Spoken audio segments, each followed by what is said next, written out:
Long before Woodstock and the Summer of Love, Hollywood's golden boy was tripping on LSD.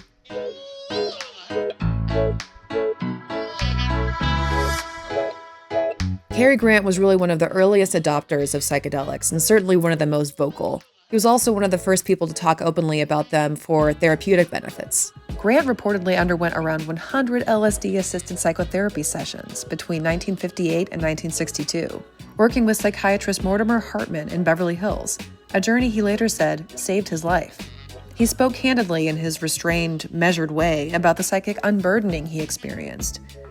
Grant said of LSD, "I got clearer and clearer. I forced myself through the realization that I loved my parents and forgave them. I became happier for it."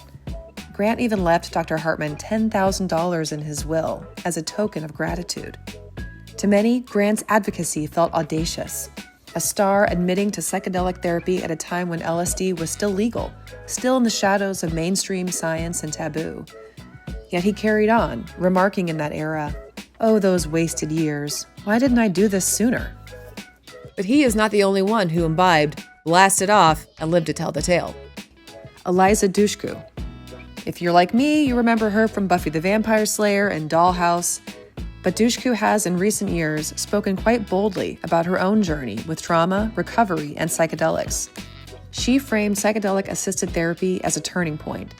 She also said it changed her life, especially in dealing with childhood trauma and lingering wounds she felt powerless to resolve through conventional means. She's now certified in psychedelic-assisted therapy and is pursuing a master's degree in clinical mental health counseling.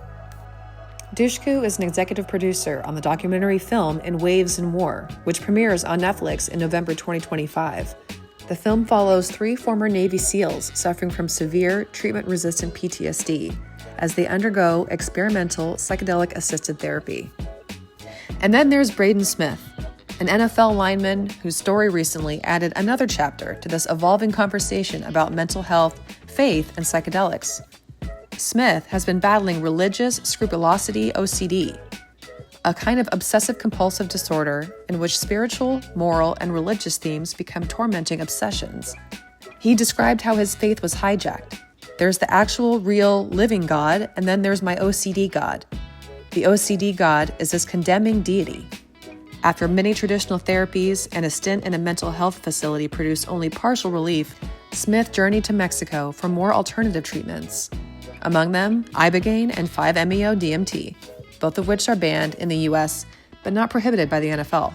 He described the 5-MeO-DMT session as a mental reset.